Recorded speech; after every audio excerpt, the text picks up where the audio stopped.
There are many unique and interesting weapons in the world of RWBY, many of which that can take multiple forms. But which weapons are the best of them, based on their design, how they've been used in combat, the powers and abilities that the weapons have? Well, we now have an answer to that question thanks to the over 1,700 people who participated in this poll taking place over the last week, each of them voting for their top 3 weapons in the RWBY series, so over 5,000 votes have been tallied in all. Some of the results I kind of expected, others were kinda out of left field, and by far this has been the most interesting poll that I have done so far. Because the top 3 weapons are only separated by 8 votes. And as I was monitoring the voting as it was going on, they were all switching places with each other, each of them taking the top spot at various different times. So honestly, the top 3 could each be the best weapon, depending on how this goes. So if we redo this poll next year, I'm interested to see how things will switch up. But without further ado, let's get into the list. Starting with our number 10 spot, getting 207 votes, we have the good old fisticuffs, Ember Cecilia, wielded by Yang Xiaolong.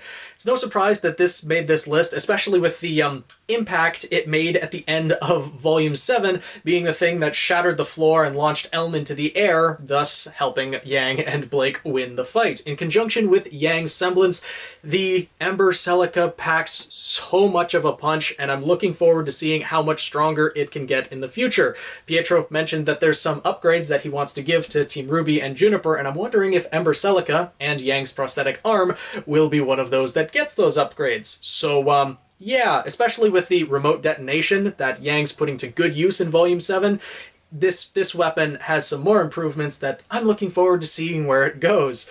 But moving on to number 9, with 222 votes, we have another weapon that was reintroduced into the RWBY series as of Volume 7, one that we hadn't seen since Volume 3. Of course, I am talking about the floating array, wielded by Penny Polendina, a weapon that many of us thought we might never see again since Volume 3, but Penny is back, wielding her multiple swords that she can perform pretty impressive acrobatics with, and has precise control over them. Able to not only strike her opponents with them, but also fire lasers out of them, and if she so chooses, Kamehameha. So yeah, these weapons are probably some of the most powerful in the RWBY series, and I want to see what other unique, interesting ways Penny can wield these weapons, especially moving forward now that she has the Maiden powers. Maybe there'll be some interesting abilities or things that Penny could do with these weapons in conjunction with her Maiden powers. But let's move on to the next on our list, with another weapon wielded by a member of Team RWBY. Coming in at number 8 with 235 votes, we have Mirta Nestor, wielded by Weiss Schnee. And it's honestly no surprise to me that this made the list. With the amount of abilities that Mirta Nestor has, the dust cartridges in it allowing Weiss to use all of this dust in various different ways, as well as in conjunction with her semblance, not to mention how Weiss kind of dances around the battlefield wielding Mirta Nestor. It's a very elegant weapon, and I'm interested to see if it will get some upgrades coming forward in Volume 8 and throughout the rest of the RWBY series. Because if it gets more powerful and able to work in conjunction with Weiss's semblance in different ways that maybe we haven't thought of yet, that would be amazing to see. But now, moving on to number 7, we get to a weapon that we will unfortunately probably never see again in the RWBY series.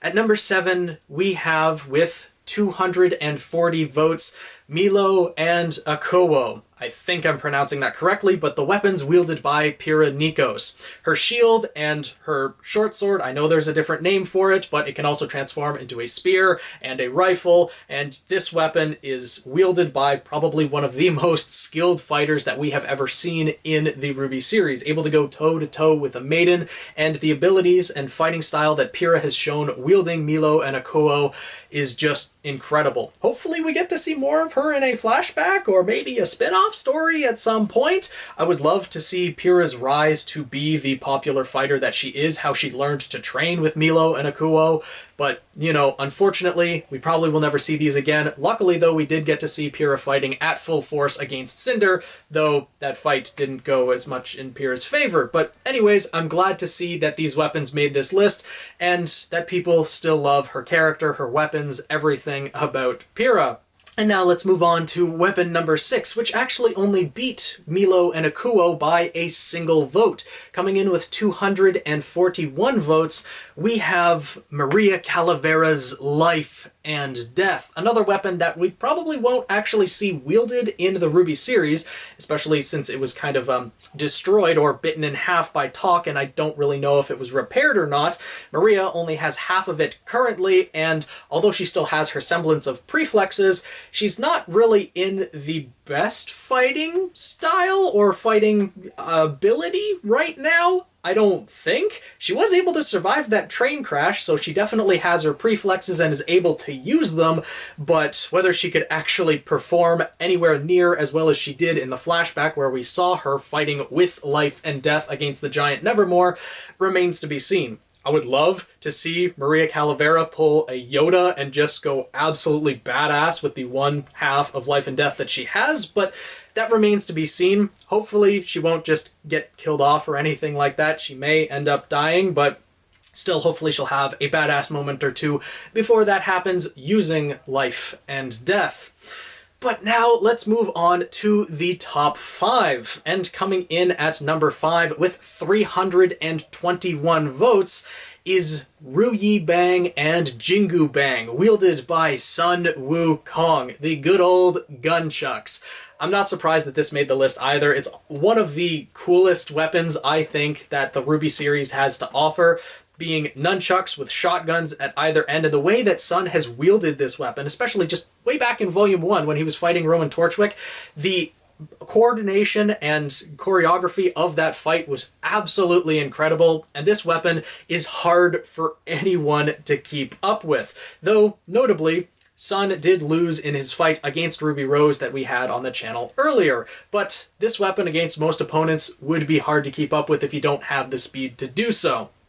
Now, moving on to number 4, we have, with 338 votes, Hush, the parasol wielded by Neapolitan. And yes, it's a parasol, not an umbrella. I got torn apart a bit in the comments on the fight between Weiss and Neo when I called Hush an umbrella. It's just easier to remember an umbrella, but I do know that it's a parasol. This weapon is sturdy for what it is, because Neo is able to block not only the shots of Yang, but also the grenades that are launched by Nora. This weapon is strong, delicate, and is pretty elegant in the way that it's wielded by Neo. Just look no further than the finale of Volume 7, where Neo took on the entirety of Team Alpine and wiped the floor with them, taking the relic in the process.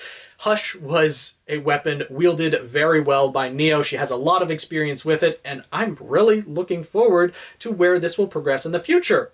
Possibly Hush might be used to stab Cinder in the back, literally, but we'll have to see how that progresses. Hopefully this is one weapon that never gets destroyed, but we'll see, because some weapons on this list might end up being destroyed, as Life and Death was in the past. Now, in the top 3, you guys probably have a couple guesses as to what could be there, but honestly, I don't think it's really that cut and dry. Let me know what weapons you think are the top 3 in the comments below, and the order in which you think they are, because there's more than 3 weapons that I think are deserving of the top 3, but a couple of which did not make the list. So let's go over a couple honorable mentions before we get there. Starting with number 11, with 194 votes, we have Wilt and Blush, the weapon wielded by Adam Tauros. His red sword, Wilt, and his scabbard, Blush, that also doubles as a rifle. I'm surprised that this didn't make it onto the list, because this is a badass weapon. Granted, wielded in conjunction with Adam's semblance, but still, this weapon has been an extremely devastating one in the RWBY series. Not to mention Adam's fighting style along with it is a great showcase for this weapon. Similarly, moving on to number 12, is another weapon that I certainly thought would have made the top of this list, but it in fact did not. With 153 votes, we have Raven Bronwyn's Omen.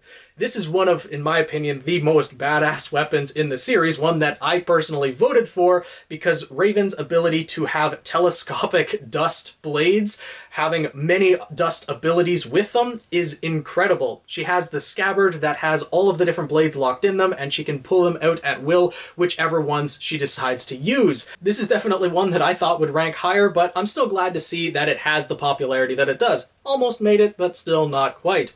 And then, of course, number 13, we have Gamble Shroud, wielded by Blake Belladonna, getting 136 votes. This one hasn't really gotten that much of a showcase in the RWBY series. It's been used a lot and been in a lot of different fights and used in multiple ways, but it's not as, you know, impactful or doesn't have the screen presence that I guess Ember Cecilia or Mirta Nestor has. Still a very useful weapon, a unique weapon, and one that I'm hoping will get more upgrades in the future, because it got a little bit of an upgrade, I guess, in Volume 7, but it was more having it repaired, and we'll see how it progresses into the future. But now getting into the top 3, that's any one of which could be the top 1. Coming in at number 3 with 464 votes, we have Anesidora, wielded by Velvet Scarlatina. This is one that I personally voted for as well as Yatsuhashi's Fulcrum, but Fulcrum didn't make the list. But Anesidora I knew was going to be very high on the list, and it was in the top spot for a little while, but the ability to make hard light dust copies of any weapon that Velvet desires, at least the ones that she has pictures of, is such an incredible ability, and perfect for Velvet in conjunction with her semblance of photographic memory. I love this weapon, and I really want to see Velvet return to the series, especially with the new animation program, animation software that they're using. This would be incredible to see, and once we get to Vacuo, hopefully we'll see it again, but that won't be for a couple years, a couple volumes, etc. Now, moving on to the number 2 spot on this list with 469 votes, we have the one that I honestly thought would have taken the top spot. We have Harbinger, wielded by Crow Bronwyn, especially with the showcase that it got in Volume 7 in the fights that Crow had against Tyrion alongside Clover and Robin, and then against Tyrion and Clover in that 3-way fight, especially having the upgrades of the Tonfa Scythe mode. Like, this weapon is incredible. It has many different forms: the sword, Tonfa Scythe, War Scythe, and regular Scythe in general, as well as having the shotgun built in with it, and Crow's badass fighting style, the skill that he has wielding it.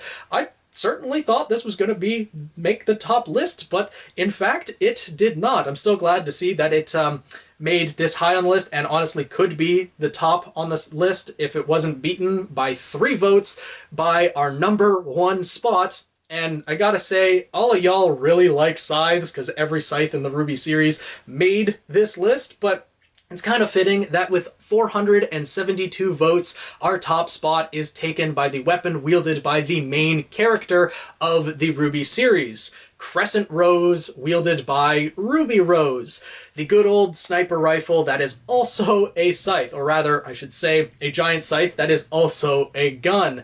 I'm glad to see that this weapon made the list. I honestly wouldn't have even pegged it for the top 5, but everyone loves scythes, and even though Crow's Harbinger does have many more forms, or at least a couple more forms than Ruby's Scythe, Crescent Rose has still taken the spotlight in many different episodes, especially with the way that RWBY has been training and growing, wielding her weapon alongside her semblance. The scythe itself has many different forms, with it being a scythe, a sniper rifle, can also change into a war scythe, and has gotten some upgrades to have a swivel function, so now she can swivel it 180 degrees, allowing a backswing much easier. I'm looking forward to seeing how RWBY will progress with this weapon, and if it will get more upgrades in the future, because, as I said, Pietro still has some ideas for some of these weapons. Overall, this was a very fun poll to do, very fun to see how the results were panning out, and let me know what you guys think, if these results are what you expected. How did your favorites match up on this list? Were they ones who made the list? Were they ones who unfortunately didn't? The results are linked in the description below, so if your weapons aren't on this list, you can see how they did overall. The next poll that we are going to do, though, is the best fights in the RWBY series from volumes 1 to 7. Let's see how the OG fights rank up against the incredible new ones in volume 7. That'll probably be out a week or 2 from now. It will start then, and you'll be able to vote for your top 3 fights in that poll. But hopefully you guys enjoyed, and if you did, make sure to subscribe, join the Guild of the Eternal Flame, tweet me at Phoenix Knight 7, and I'll see you guys in the next video.